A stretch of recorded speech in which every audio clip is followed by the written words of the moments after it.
Okay, so in this video we're going to talk about something called the DNF, a disjunctive normal form, right? So universality and circuit simplification. So the idea here is, so the central question is, we know that if we have a proposition, we can build a circuit. So that we covered in the previous video, right? But now, what if the problem was different? I had the reverse problem. I have a desired input-output behavior, right, described by a truth table, right? Can I always find the proposition and therefore a circuit, right, that computes this, right? And the answer is for that is yes, right? And the tool for constructing it is what's called the disjunctive normal form, right? So the disjunctive normal form, or DNF, right? I'll get back to this truth table in a bit here. So disjunctive normal form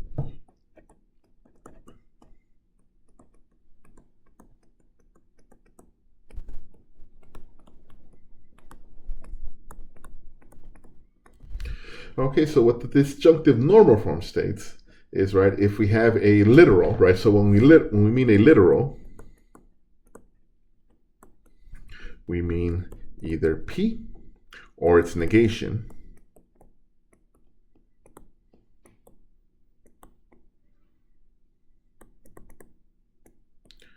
not P. All right, and a conjunction of literals would be, again, just P or Q or not R, etc. All right. All right, so P and Q and not R, right? I'm sorry, I might have said or there. So it's a conjunction, so we're talking about strictly and, right? So a proposition is in DNF form, this disjunctive normal form, if it is a disjunction of conjunction of literals. Okay, so again, let's be careful with the wording here, right? So we know what a disjunctive, we know what a conjunction of literal is here, right? It's this part here, right? Now, a DNF would be if we had something like, let's say, P and not Q, or not P and R and not Q, etc., right? So that is our DNF, right? We have conjunctions brought together by a disjunctive or. Okay, so the way we're gonna build this is by reading off a truth table, right? So here we have this truth table, and I don't know what the operation is, right?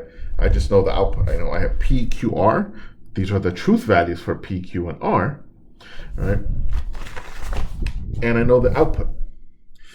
Now, the way we do this, that we're going to create this DNF form, is we look at the rows that are true. In this case, we have 3 rows where it is true, right?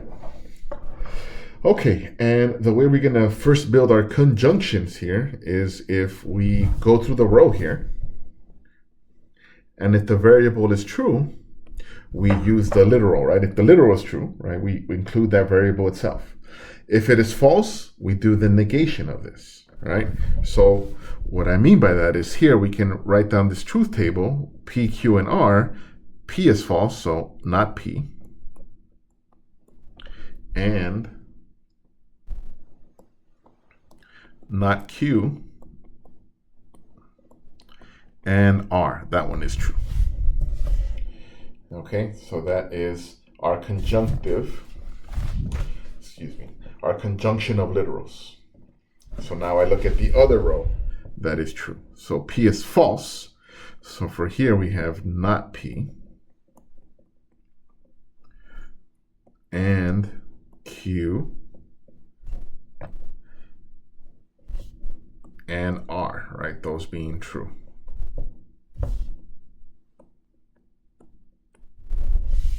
Okay, and then here our last one here. All right, so we have not, excuse me, this one is they're all true. So P and Q and R. All right, so those are my conjunction of literals. Now my DNF form would be the disjunctive of all those three rows where it is true.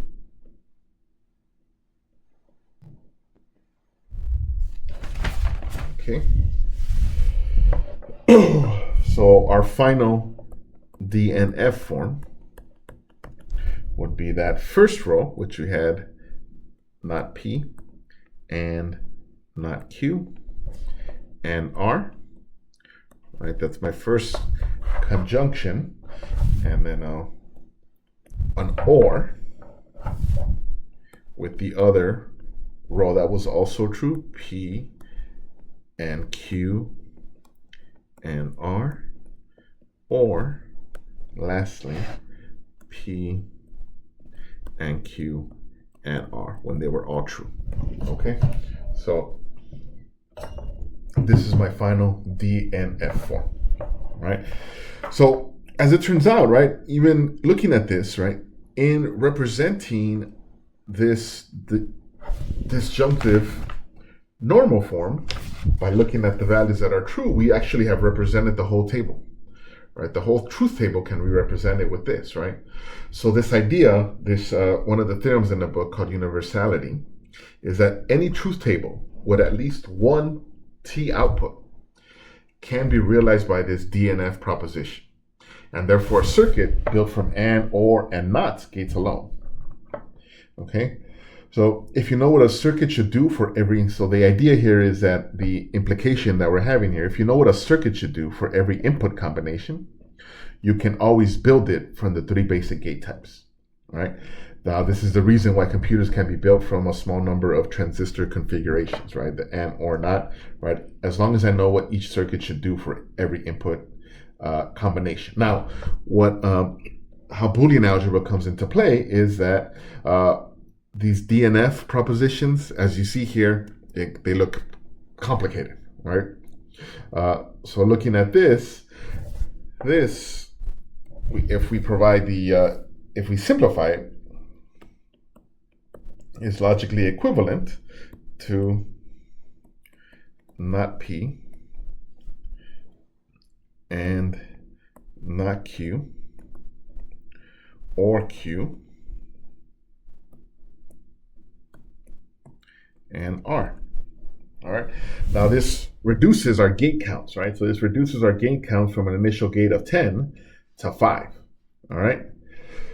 So every Boolean algebra simplification is a circuit simplification. And this is why engineers study Boolean algebra, right? Because you're simplifying, you can simplify circuits, right? So just to kind of wrap up this section here, logic circuits are hardware, the realization of everything we did last week, right? All the Boolean algebra, this is just the hardware version of this, right? So the next thing we're going to pivot to is the machines that actually can recognize language.